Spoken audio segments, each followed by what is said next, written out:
ग्रंथराज श्रीमद् भागवतम की जय, समेत भक्तवृंद की जय। ओम ज्ञानातिमिरान्धस्य ज्ञानाञ्जनाशलाकया चक्षुरुन्मिलितां येन तस्मै श्रीगुरवे नमः। तप्तकाञ्चन गौरांगी राधे वृन्दावनेश्वरी वृषाभानुसुते देवी प्रणमामि हरिप्रिये। नमो ब्रह्मण्यदेवाय गोब्राह्मणहिताय च जगद्धिताय कृष्णाय गोविन्दाय नमो नमः। ओम नमो भगवते वासुदेवाय।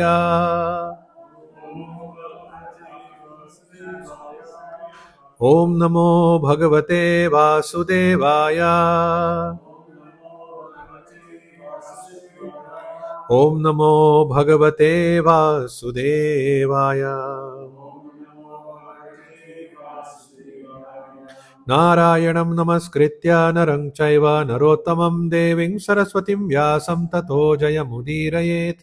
नष्टप्रायेषु अभद्रेषु नित्यं भागवत सेवया भगवती उत्तमा श्लोके भक्तिर्भवति नैष्ठिकी।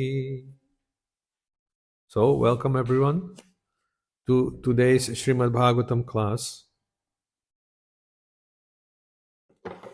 Maybe I should introduce myself for those who do not know me. My name is Anupama Krishna.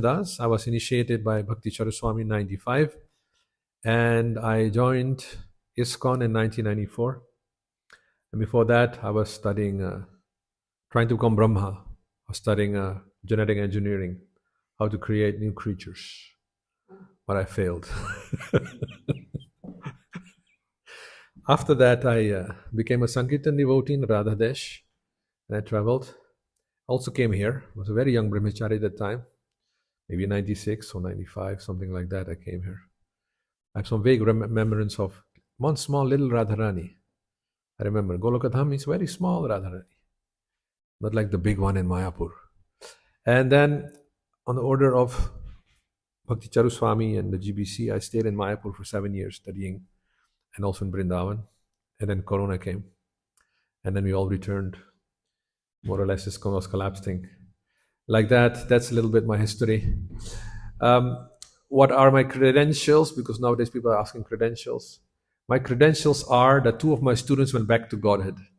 And there's no greater credential than that. I don't like to put like, MBBS, DRS, or DR titles. They have no value according to Prabhupada. What has value? If you can make one devotee go back to Godhead, your ticket is booked and you're successful. One of my students passed away in Vrindavan on Radhashtami. And while Bhakti Charuswami was chanting Hare Krishna by the phone in her ear. And another one, Bhakti Charuswami confirmed, this is Chaitanya Priyamataji.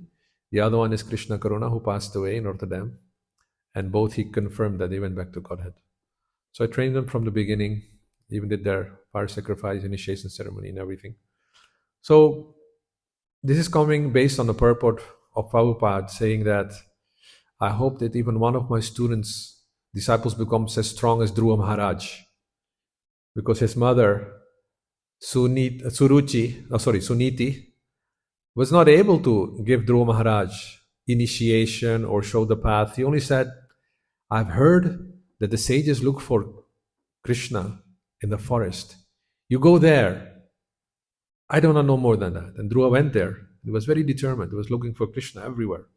Behind the trees, under the leaves. Where is he? Where is he? And then, hearing about this determined boy, Guru came, Narada Muni, and initiated him, even tested him. And then he went back to Godhead. But as he was able to go back to Godhead, he said, you see, I don't want to go alone. Because my mother, she helped me, showing me the path.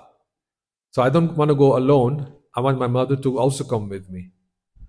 So that was a very great proposal. Then the Vishnuduta said, just look ahead, there's another Vimana going. Do you recognize who that is? That's your mother. She will reach Vaikuntha earlier than you do. And based on that purport, Prabhupada says, we hope that one of our disciples becomes as powerful as Dhruva, that he can carry us back to Godhead. So this is the real swartha, the real selfishness we should have. How to send others back to Godhead so that we also can go back to Godhead. Nate vidu swartha gatim vishnum durashayai bahiratamanina. That is the real credential you have. If you introduce yourself, how many people have you sent back to Godhead? Right? That's your real credential. It's better than a credential of a professor or a big materialist or a big industrialist. How many souls have you sent back to Krishna? So I was invited to come to Germany for preaching and also to Golokadham. Once upon a time as a guest, and today as a lecturer on Srimad Bhagavatam, Canto 8, entitled, chapter 11, entitled King Indra Annihilates the Demons. Text which is on the board is 48. And there is a section of verses which have no purport. We should start reading, I guess, from 26. Okay. So I'll just read the translation and then we can chant the Sanskrit of the last verse. 26. Thereafter, Indra released himself from the cage of the network of arrows, appearing with his chariot, flag horses, and chariot driver, and thus pleasing the sky, the earth, in all directions. He shone effulgently like the sun at the end of night. Indra was bright and beautiful in the vision of everyone. When Indra, who is known as Vajradhara, the carrier of the thunderbolt, saw his own soldiers so oppressed by the enemies on the battlefield, he became very angry. Thus he took up his thunderbolt to kill the enemies. O King Parikshit, King Indra used his thunderbolt to cut off the heads of both Bala and Paka in the presence of all their relatives and followers. In this way, he created a very fearful atmosphere on the battlefield. O King, when Namuchi, another demon, saw the killing of both Bala and Paka, he was full of grief and lamentation. Thus, he angrily made a great attempt to kill Indra. Being angry and roaring like a lion, the demon Namuchi took up a steel spear, which was bound with bells and decorated with ornaments of gold. He loudly cried, "Now you are killed!" Thus coming before Indra to kill him, Namuchi released his weapon. So it's interesting that even weapons were very nicely decorated. Now, old is gold and modern is plastic. So, O king, when Indra, king of heaven, saw this very powerful spear falling towards the ground like a blazing meteor, he immediately cut it to pieces with his arrows. Then, being very angry, he struck Namuchi's shoulder with his thunderbolt to cut off Namuchi's head. Although King Indra hurled his thunderbolt at Namuchi with great force, it could not even pierce his skin. It is very wonderful that the famed thunderbolt that had pierced the body of Vritrasur could not even slightly injure the skin of Namuchi's neck. When Indra saw the thunderbolt return from the enemy, he was very much afraid.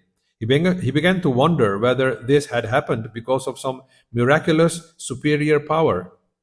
Purport: Indra's thunderbolt is invincible, and therefore when Indra saw that it had returned without doing any injury to Namuchi, he was certainly very much afraid.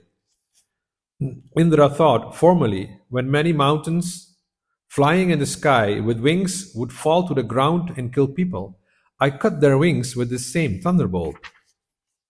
Vritrasur was the essence of the austerities undergone by Twashta, yet the thunderbolt killed him.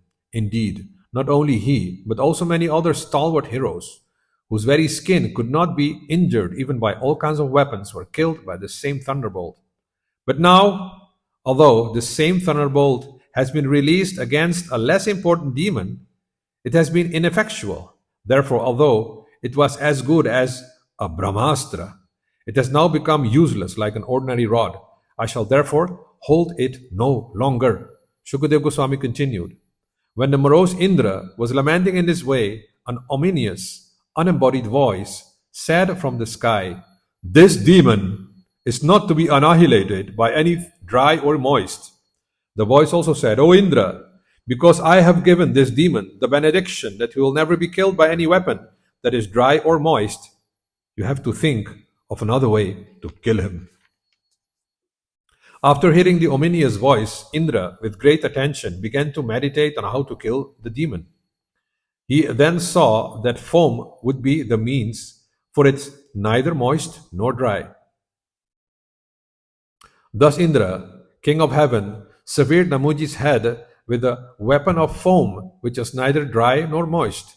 Then all the sages satisfied Indra, the exalted personality, by showering flowers and garlands upon him, almost covering him. Purport. In this regard, the Shruti mantras say, "Apam penena namuchehe shiraha indro adharayat." No, adharayat. Yeah, adharayat. Adharayat. Indra killed Namuchi with watery foam, which is neither moist nor dry. Vishwavasu and Paravasu, the two chiefs of the Gandharvas, sang in great happiness. The kettle drums of the demigods sounded, and the Apsaras danced in jubilation. Vayu, Agni, Varun, and other demons began killing the demons who opposed them, just as lions kill deer in the forest. O king, when Lord Brahma saw the imminent total annihilation of the demons, he sent a message with Narada, who went before the demigods to make them stop fighting. The great sage Narad said, "All you demigods are protected by the arms of Narayan, the Supreme Personality of Godhead, and by His grace you have gotten the nectar. By the grace of the Goddess of Fortune, you are glorious in every way. Therefore, please stop this fighting." Sri Shuka Deva Goswami said, accepting the words of Narada, the demigods gave up their anger and stopped fighting. Being praised by their followers, they returned to their heavenly planets. Following the orders of Narada Muni, whatever demons remained on the battlefield took Bali Maharaj, who was in a precarious condition, to the hill known as Astagiri. There, on that hill, Shukracharya brought to life all the dead demoniac soldiers who had not lost their heads, trunks, and limbs. He achieved this by his own mantra known as Sanjeevani. Bali Maharaj was very expert in universal affairs. Oh, sorry, I've arrived there already. Sanskrit. Balischoshana sprishtaha. Balistoshana sprishtaha. Pratyapannendriya smritihi. Pratyapannendriya smritihi. Parajitopi nakhajyal. Parajitopi nakhidyal. Lokatattva vichakshanaha. Lokatattva vichakshanaha. Balishchoshana sprishtaha. Pratyapannendriya smritihi. Parajitopi nakhidyal. Lokatattva vichakshanaha. Chant.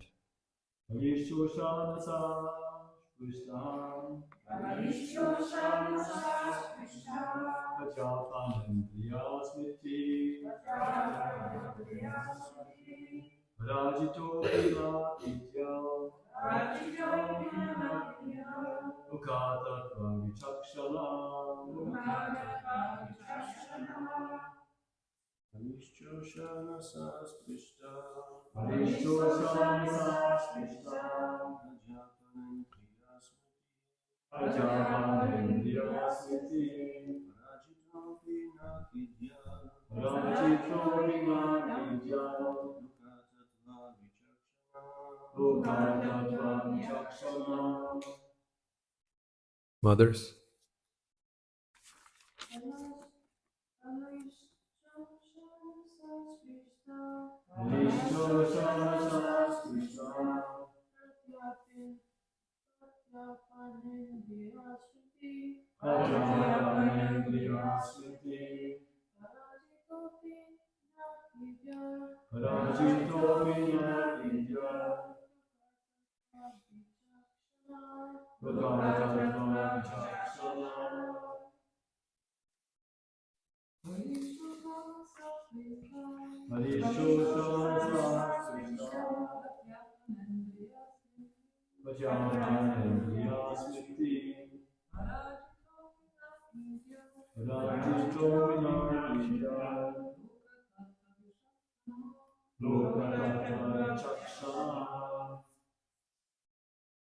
Balihi, Maharaj Bali, Cha, also, Ushanasa, by Shukracharya, Sprishta, being touched, Pratyapanna, was brought back, Indriya Smritihi, realization of the actions of the senses and memory, Parajitaha, he was defeated, Api, although, Na Akhidyat, he did not lament, Loka Tattva Vichakshanaha, because he was very experienced in universal affairs. Translation and purport by Srila Prabhupada, Srila Prabhupada ki jai. Bali Maharaj was very experienced in universal affairs when he regained his senses and memory by the grace of Shukracharya. He could understand everything that had happened. Therefore, although he had been defeated, he did not lament. Purport.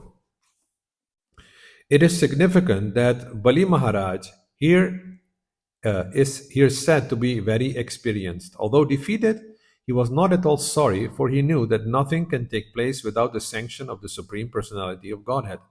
Since he was a devotee, he accepted his defeat without lamentation, as stated by the Supreme Personality of Godhead in Bhagavad Gita, 2nd chapter, verse 47. Karmanyevadhikaraste ma phaleshu kadachana. Everyone in Krishna consciousness should execute his duty without regard for victory or defeat. One must execute his duty as ordered by Krishna or his representative, the spiritual master. Anukulyena Krishnanushilanam bhaktiruttama. In first-class devotional service, one always abides by the orders and will of Krishna. Thus end the Bhaktivedanta purports of the 8th canto, 11th chapter of the Srimad Bhagavatam, entitled King Indra Annihilates the Demons. Mukam karoti vachalang pangum lang hayate girim yat kripatamaham vande Shri Gurun Dinatarinam. So, Bali Maharaj is expert, experienced. How is that? Prakrite kriyamanani gune karmani sarvashaha ahankar vimudhatma kartaham iti manyate. The spirit soul is bewildered. Prakrite kriyamanani. How is he bewildered? By the influence of false ego, he thinks himself to be the doer of activities that are actually carried out by the three modes of material nature. What is this false ego actually? Ego means you are self-aware, right? Which is unique for humans because animals, they are not self-aware. They are on the level of another kind of awareness, food consciousness, annamoy. Where is food? And even like lions, they start eating even while the deer is still alive. They don't care that there is prana, the second level, pranamoy. Food, they only see. There is animals, but humans at least should have self-awareness, ego. But this ego, at this moment, is not all real ego. We think that we are something else than what we actually are. Then the ego becomes false. And gune karamane sarvashaha. By the effect of three modes, sattva, rajas and tamas, different temperaments come into existence. Temperament is a certain quality, tenets which you find in this world, by which you can already predict how somebody will react, right? And the mathematics behind temperaments and the modes is astrology, basically. That's the mathematics behind it.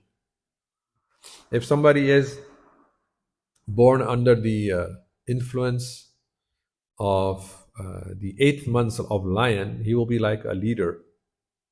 He will be thinking like a leader. His temperament is like a lion. And therefore, these symbols have been given to that. This is one small example. Similarly, Shri Radha Madan Mohan Lal ki jai, Gaudita ki jai, Krishna Balaram ki jai, Shaligram Maharaj ki jai, Giriraj Maharaj ki jai. So nice, Shaligrams. So, similarly, one can also predict somebody's temperament by looking at the birth star called the nakshatra. And in this way,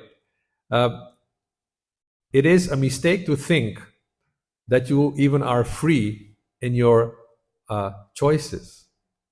Some kind of freedom are there. Of course, they're not absolute one-to-one, but it is already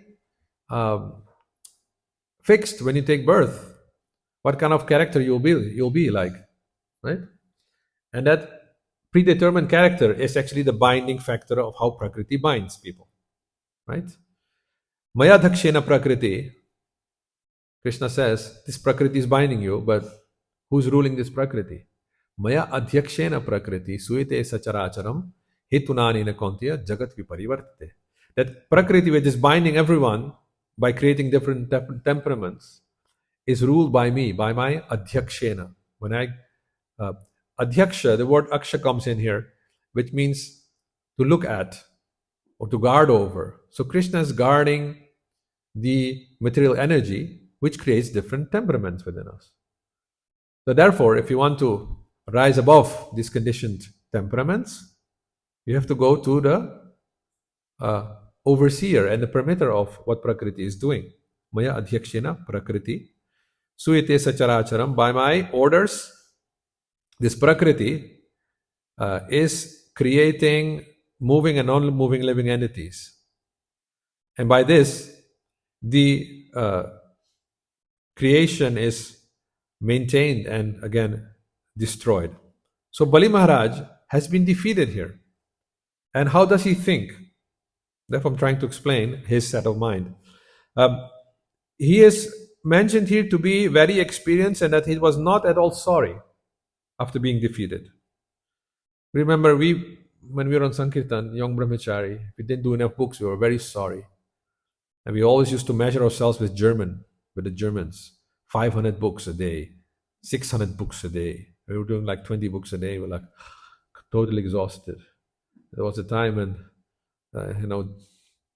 einfach weitermachen and German boots were being pep talks were here. So we sometimes felt like we were just ants, compared to the German Sankirtan Maharathis. But Bali Maharaj would not be sorry. He was not at all sorry, and since he was a devotee, he accepted his defeat without lamentation.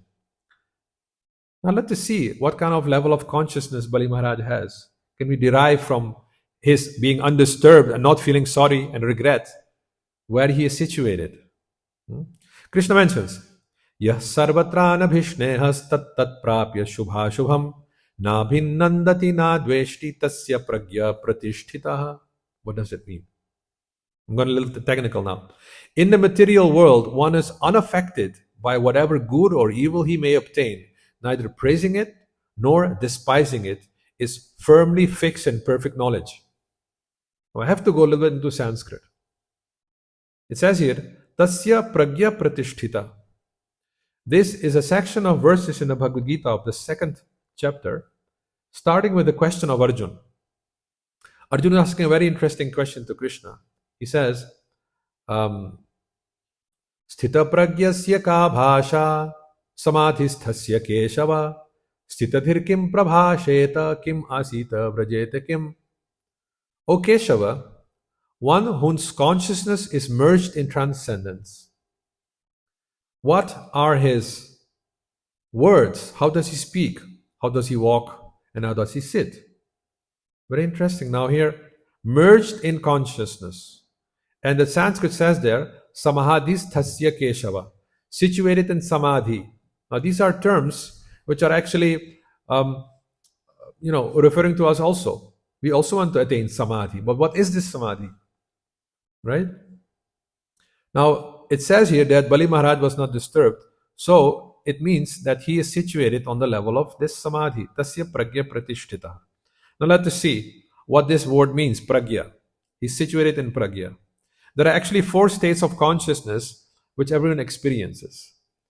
During the day, you can experience the external objects in a wake state. In Sanskrit, it's called Jagran. At night, when you go to sleep and you are dreaming, then whether this world exists or not, you don't bother. You also forget your external existence of this body, right? You don't know who you are, where you're lying asleep. All of that you forget because you're in another state of consciousness. In sleep, it doesn't matter whether the Jagran or the external consciousness exists or not, right? It actually therefore means even without the body, you can say you're not conscious of your gross body, so even without your body, you're still alive, isn't it? Isn't it? In dreams, are you dead? No, you're dreaming, right? That means you are something beyond the body. Even while the body is not there, you're still alive. You still dream, right? Your mental existence. And in mental existence, the external and the gross body there's no awareness of that. So you can say like the body is switched off, doesn't exist. And that's called death, So now there is another state of consciousness, deep sleep. And everyone has to go into deep sleep. It is a state in which there are no dreams. Right? It's called in Sanskrit sushupti, deep sleep. And in deep sleep, you don't see anything, you don't smell anything, you don't hear anything, and you cannot describe anything. The mind is not present in deep sleep. The mind contains out of senses. Right? The mind also has subtle senses. If the subtle senses don't work, then you can be looking at something, but you won't register. Isn't it like staring? The people who stare, they say, "Hey, wake up, wake up." Huh? Oh, yes. In Hindi we say, "Dhyan de." Pay attention. Dhyan means to pay attention, become aware. So, but the eyes were in that focus, but you didn't see because the mind was somewhere else. Unless the mind is there, the senses, external senses don't function properly. You have to focus. You have to pay attention. Right? So there are senses in the subtle body. But in deep sleep, hey, the senses don't function anymore. There are no dreams. There are no thoughts. The only thing you remember when you wake up, that I wasn't dead when I was having a deep sleep. And I had a very good sleep. I didn't have any dreams. And I was peacefully resting. The Vedanta Sutra mentions that state of consciousness, deep sleep, and the bliss of calmness and rest is coming from Mahavishnu. The jiva goes in that state through the subtle channels called nadis on the lap of Mahavishnu, and he's being recharged. Just like you recharge your mobile nowadays. Without recharging, you can't function during the day. The jiva has to go on the lap of the Great Father. He's being caressed. My dear son, how blissful it is to sleep on my lap. But we are a little bit rascal, There's a great debate in ISKCON about how the jiva fell from Goloka, how it can fall. Well, you are on the lap of Mahavishnu. Why don't you wake up? No, I want to go back to Jagran, to the material world. Every night, you're falling from the lap of Vishnu. Right? Ask how it happened.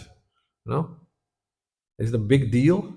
No, the point is, we should try to wake up on the lap of Mahavishnu. And then if you open your eyes, you see, hey, here's my Supreme Lord. And then just change the mood. You say, Govinda Madi Purusham, that Mahavishnu will turn into Govinda. That is what happened to Garbhodaka Sai Vishnu. When he gave darshan to Brahma, Brahma realized, and Govinda appeared. So that's the thing. In deep sleep, you're very close to the Supreme Father. But see how much debauchee we are? We glide from his lap like a little kid. Bye, Father, I want to go to the playground, the material world again. That's what happens. So there is another state of consciousness. It's a very ecstatic state of consciousness that you actually wake up in deep sleep without waking up in the gross body. How is that? You are awakened towards your spiritual form, your relationship, your sambandha with Krishna. That is the fourth state. It's your spiritual form, the Swarupa.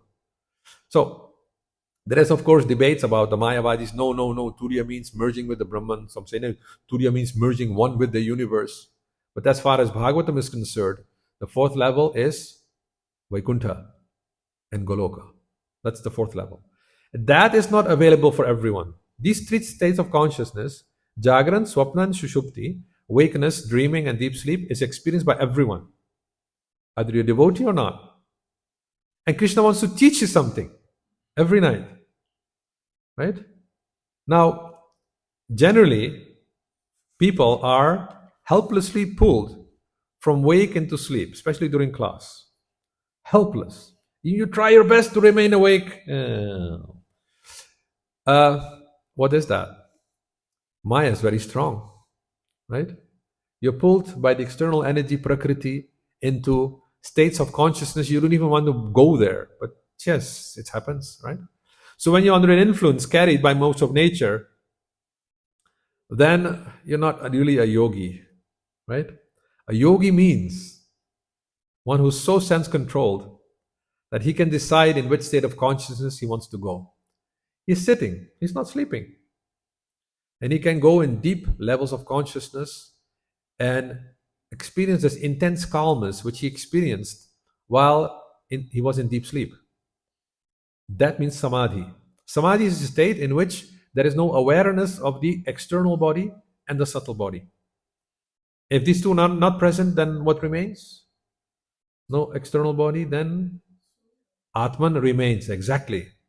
Therefore, Sthita Pragyasya Kavhasha, one who's merged in transcendence, refers to one who's situated on the Atmic level. Right? That is what Arjuna is asking here.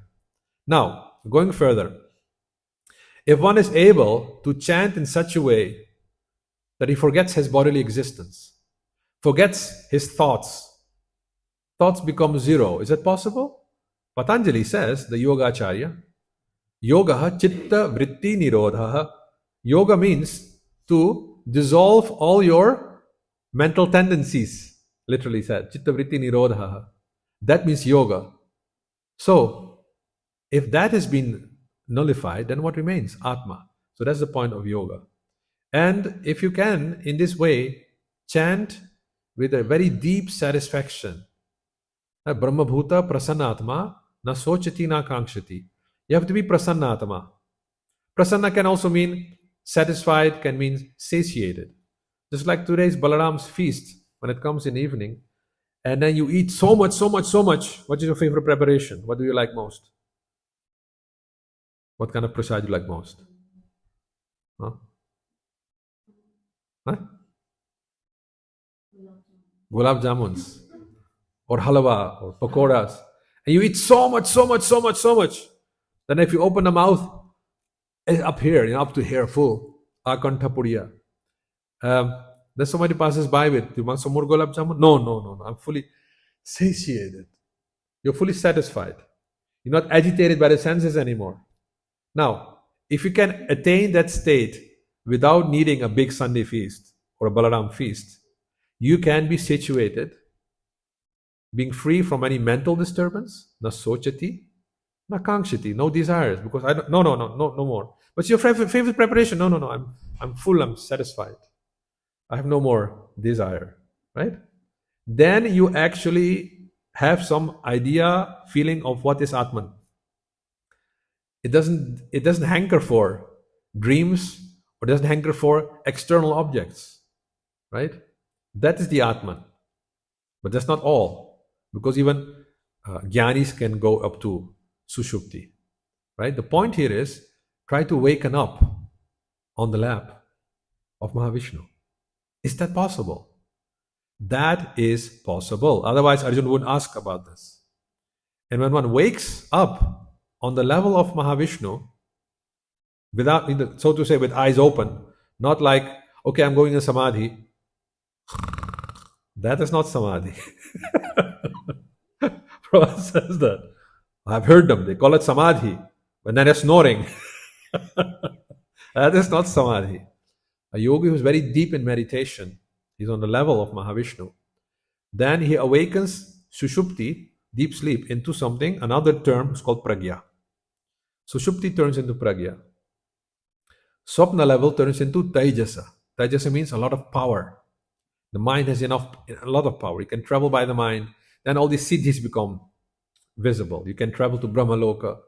If you can control sleep, swapna, you become Gudakesha.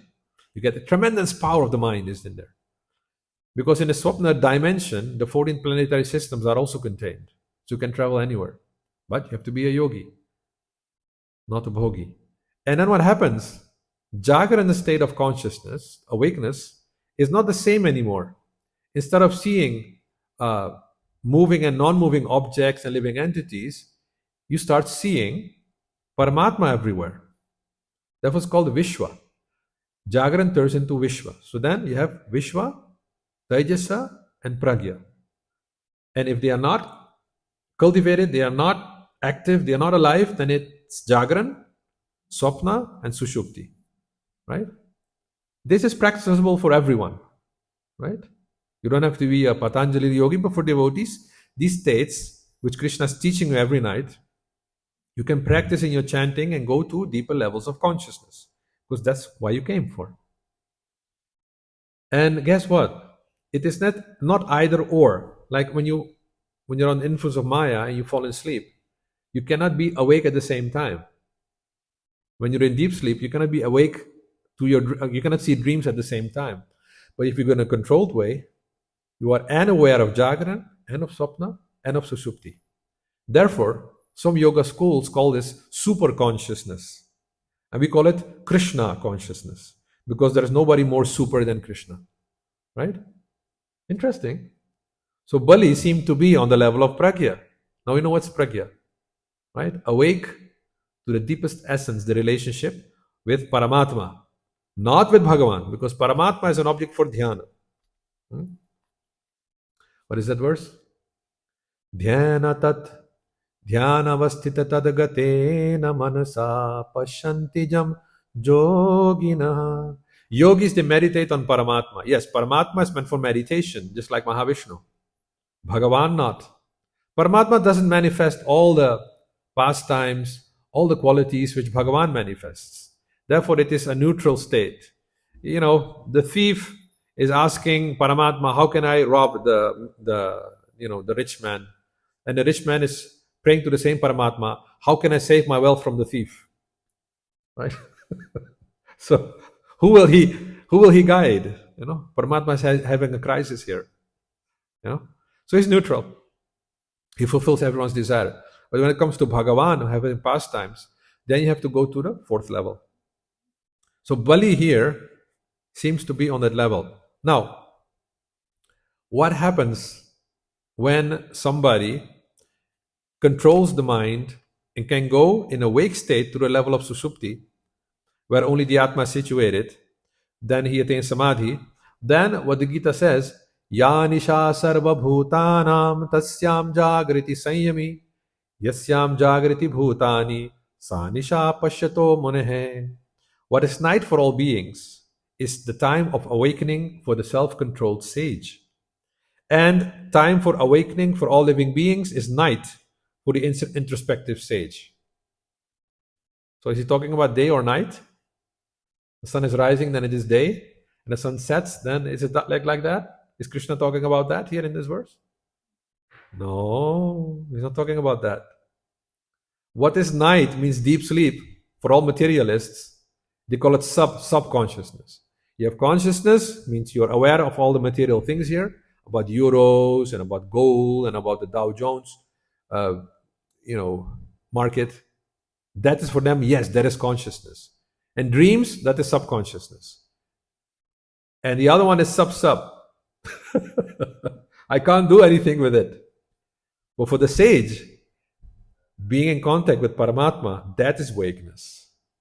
And your ideas to enjoy the material world, your desires, that is sleep. And being focused in the material world is deep sleep. That's night, for the introspective stage. So it's the way around. Consciousness turns in way around. Then the question can come then, what do you gain by that? Is it really like this, that you cannot be happy without knowing that you're the Atma, without realizing it? Knowing is not enough. Feeling, living, experiencing, that's what we have to gain. That's what we have to go there. Is it really that you cannot be happy without this knowledge, or without this understanding, without this feeling that you're the Atma? Is it like that? Why I'm happy? If I get good prasad, nice facilities, I'm happy. Well, that's not happiness. That's not the happiness of the Atman. The happiness of the Atman is described also. Sukham atyantikam yattad buddhi grahyam atindriyam veti yatra na chaivayam sthitas chaliti tatvatah. This is from the Gita, 6th chapter. Yam labdhva cha param labham manyate nadhikam tatah yasmin sthito na dukkhena gurunapi vichalyate. This perfection is characterized by one's ability to see the self by the pure mind. You have a mind which is polluted, that means it can only see externals. And you have a purified mind. The purified mind is also there. It's called the chit potency. When in deep sleep, you know that you're not dead. What is that consciousness, that awareness in deep sleep, that you're convinced you're not dead? See? Because there is no mind in deep sleep. So therefore you can't see anything. Subtle senses. So to say, in clear language, there are no, the powers of the chakras are switched off in deep sleep. So there's another existence beyond of this yogic chakra things, Because the chakras are the subtle senses. So there's no mind. But you remember, I was feeling a great bliss. How did you feel? With what did you feel? That means the Atma has also feeling, way to sense something. Now that's the chit potency. Sat, eternity, chit, conscious potency, and ananda, bliss potency. That is what is experienced in this deepest level. And in that joyous state, one is situated in boundless transcendental happiness, realized through transcendental senses. So even the Atma has senses, which are completely transcendental. The senses in a mind, they are celestial, you can say. If you can control your senses properly, you can see the celestial world. And the gross senses, everyone knows how they function. Established thus, one never departs from the truth, and upon gaining this, he thinks there is no greater gain. Being situated in such a position, one is never shaken, even midst of greatest difficulty. That is the solution for all difficulties. Give up awareness of this world, and give up awareness of the mind, become aware of the Atman. And once you gain that, you'll find the other levels of awareness are even more fantastic. So Bali Maharaj, he's considered to be one of the 12 Mahajanas. Means those who are on the level of a Mahabhagavata, the highest level. The 3 levels of devotees mentioned in the 11th canto. And the persons who coined this term first were the Nama Yogendras, the sons of Rishabhadeva. And they mentioned the Kanishta Adhikari, Madhyam Adhikari, Uttam Adhikari. So what time we have to continue? We have to end here? Already? Till 9 o'clock. Okay, around then.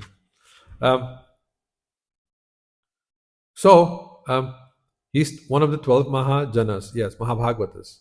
There's the Kanishta Adhikari, they call the Prakrita Bhakta, because he can only see matter. He's very much absorbed in this external Jagran consciousness. The Madhyam Adhikari, he can sense the love in other devotees' hearts. So he starts to appreciate that. Right? He's situated in between. He's situated on the Swapna level. He can feel. And the Uttamadhikari, who is situated on the Pragya level, with Paramatma in consciousness, he can see him everywhere, in everyone's heart he can see. Therefore he sees equality. So all this can be easily harmonized there. So, okay, but does it explain? Can you be happy without this understanding? It is like asking the following question. Suppose somebody arranged the car for you, and the driver is inside the car, and you go and sit in the car. So then you ask the driver, okay, have you checked the air in the tire? And if there is enough petrol? He says, I don't know. Oh, you don't know? What time will we arrive? I don't know. Where are we going? I don't know. Do you know how to drive? I don't know. Do you know how to read the traffic signs? I don't know. Would you like to sit next to such a driver? Would you like to? No. But guess, look in your life. Are you not that driver? Why are you driving your life like that? Do you know how much time you have left? Do you know with what speed you're traveling? Are you able to read your traffic signs of your life? Therefore, it's necessary to know who you are, the Atman, and then start your journey of life. Then it will reveal. Another example you find in the Mahabharata, the great warrior Karna. He didn't know who he was, right? Would he ever have made the mistake of insulting Draupadi if he would have known that he's the eldest Pandava? Would he ever have taken a friendship relationship with Duryodhana if you had known that he's the eldest Pandava? No. And Prabhupada mentions, you're bound to make mistakes if you do not live on the level of the Atman.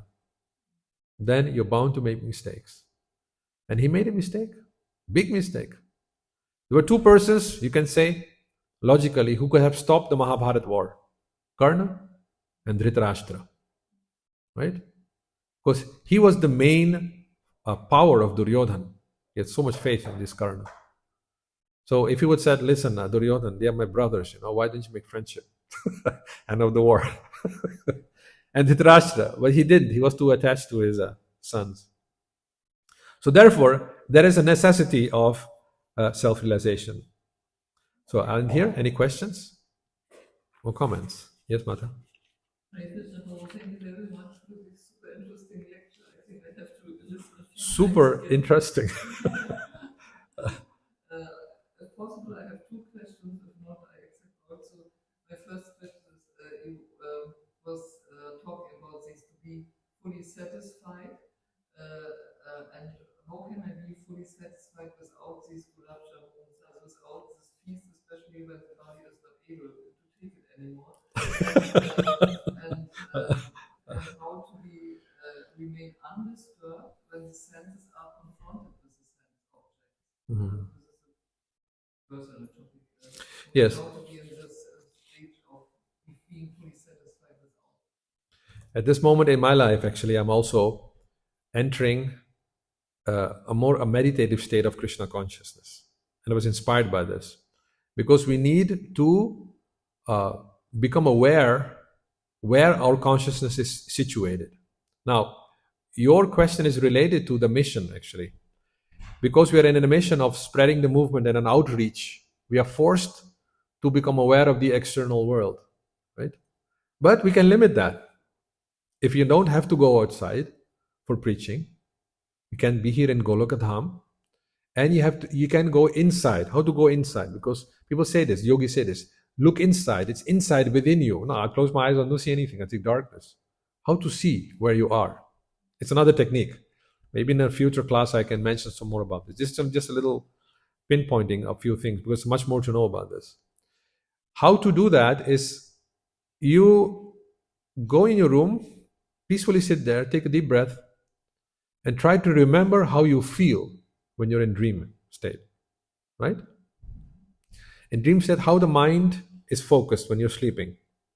And try to remember also how it feels when you're on deep sleep. Do something with that. And Krishna is giving it. It's not for nothing. You're experiencing actually your different levels of consciousness, different levels of awareness. We don't care for it.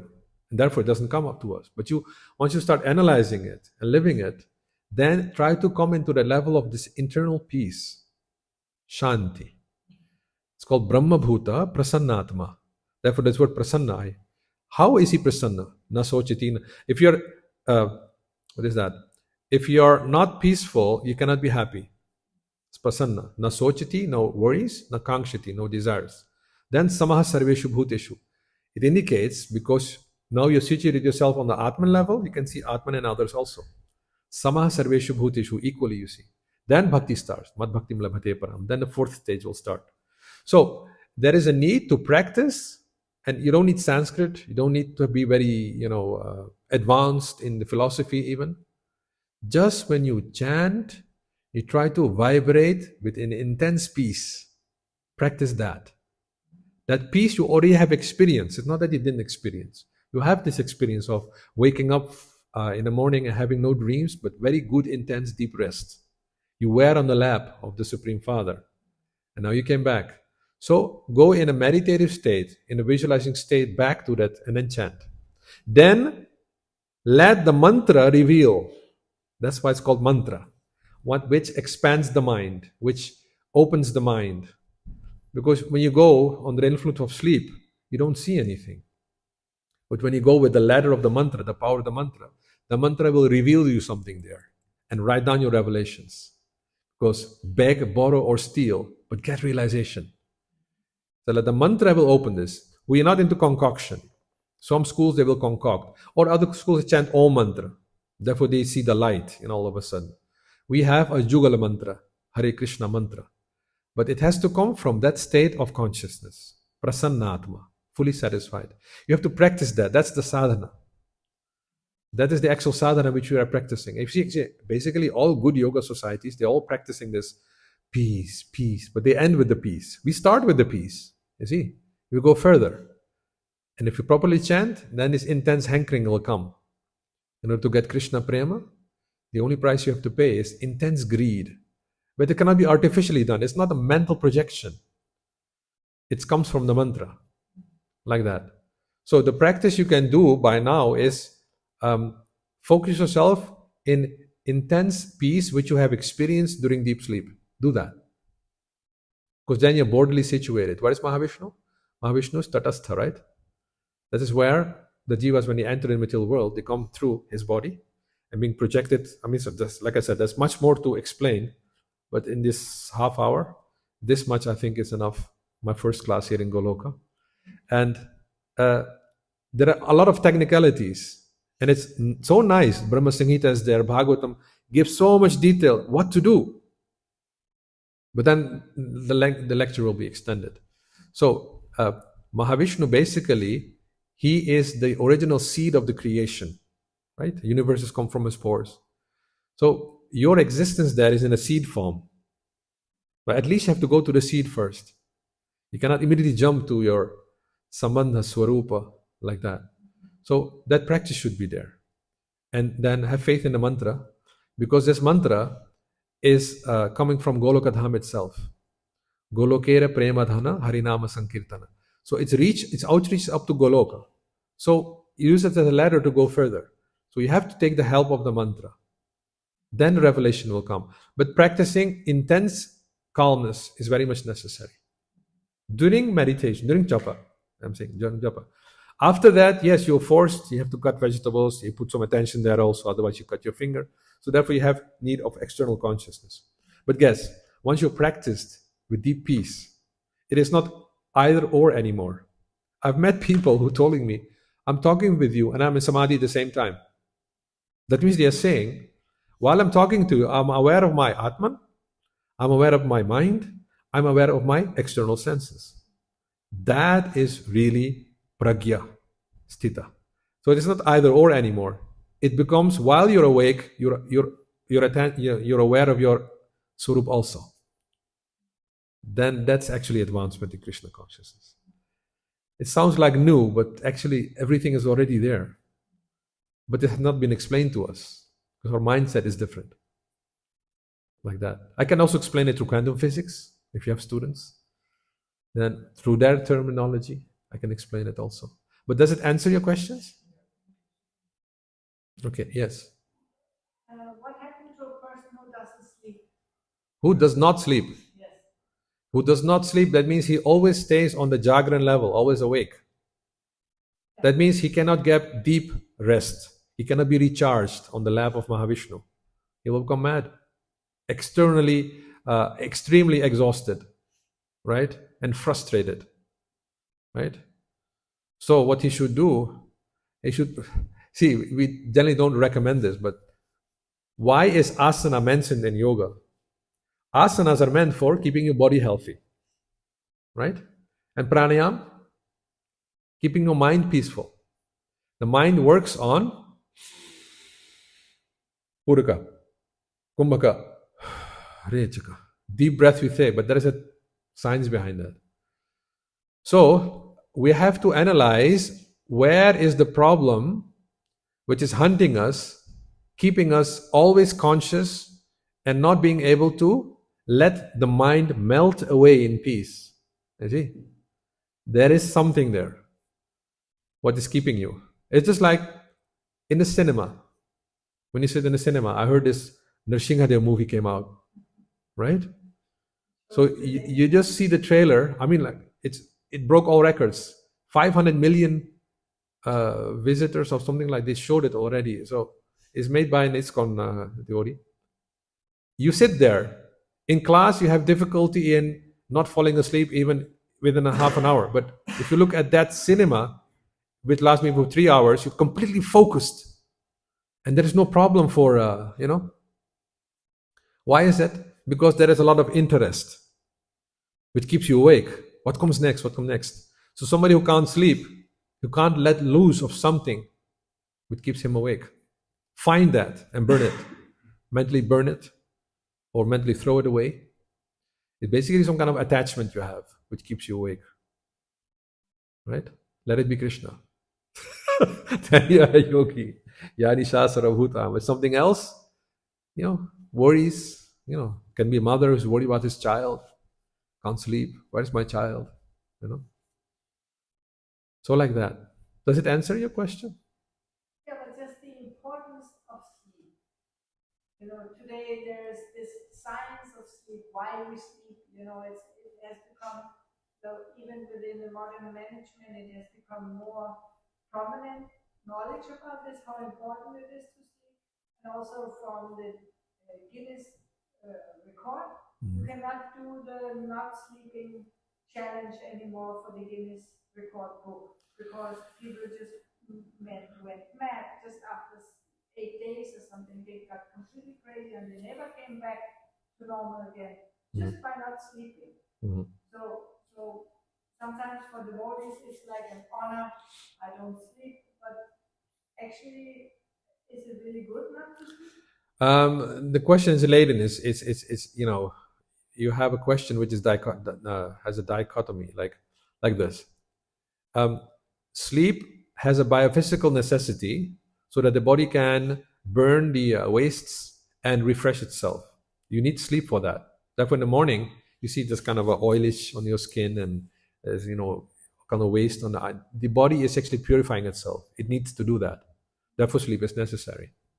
Then for the mind, you need breaks. You cannot just like in school, when the teacher is giving a very boring class, take like I didn't like French, in school. So it was always so difficult.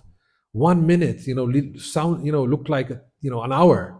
He was just talking and talking, and I just didn't, the mind needs a break because it requires energy to focus. And if it's constantly energized, then there's kind of heat incoming in there. It might irritate. So then the mind needs some peace. You can say that's all with scientific terms, but basically what they're doing, these scientists, if they are correct, they have gotten from our books. And if they're not correct, then it's their own concoction. So mind needs peace and the body needs rest. But if you are in an ecstatic state of consciousness, you can transcend all of that. All of that. There have been occasions what they call, like miracles, just on a gross level. These are occasions, somebody told me about this. I haven't any reference for this, but maybe you have the reference. A mother saw a truck rolling the wheels and it was about to roll over her child. I don't know where she got the power from, but she lifted the truck up and took her child out. At that moment, what is happening? It is transcending all rules of physics, but it's happened to people. When this German wall was there, how high? What, 6 meters, 7 meters between East and West Germany? People who wanted to flee from this iron wall. They ran for their life because they would be shot dead. Somehow or other, they crossed the wall and came into Western Germany. These are real facts, right? How's possible? Later, when you go back, so high I climbed, the adrenaline was giving him magical power, like that. So these things are there. So for customary situations, you need sleep to be healthy. But nidrahara vihara kadi vijito, right? Vande rupa sanatana ragujugao. The more you make the higher levels of consciousness as your actual reality, the less you are bound and conditioned by these lower levels of consciousness. Then you can do like magic. You can do. They could give up for the sake of He Radhe Braja Devi ke chalalite He Nanda Suna Kutaha. Where are you? Crying and crying and crying, losing any knowledge of day or night. They didn't have any problems of not sleeping because they're always in ecstasy, coming from another level or another dimension, like that.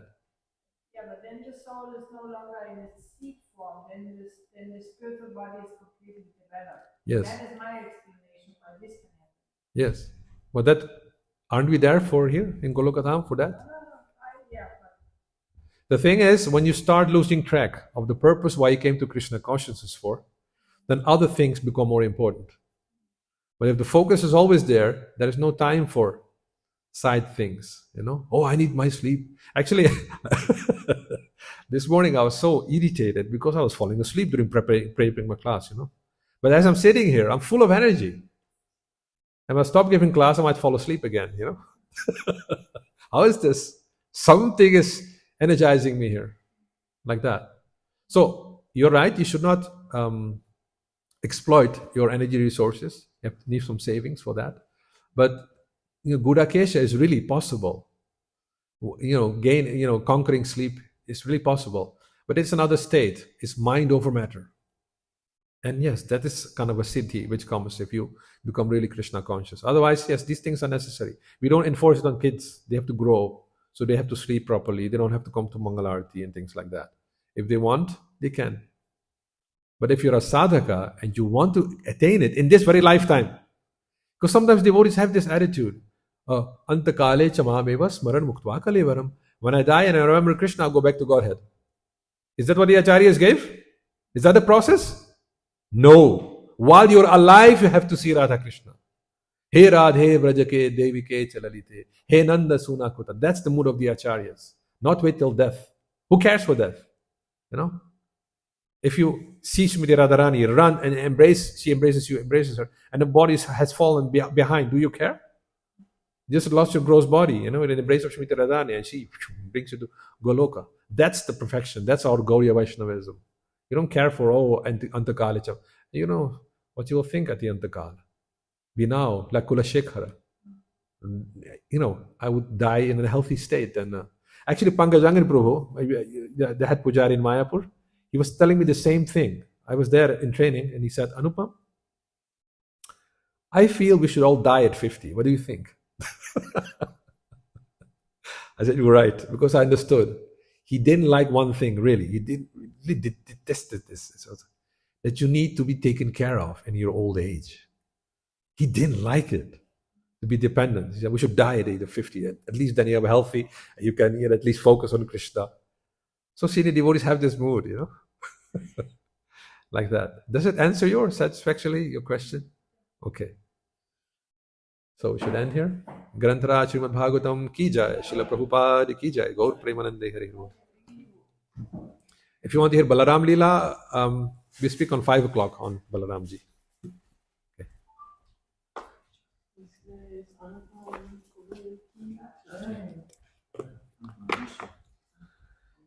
Das. Das. Das.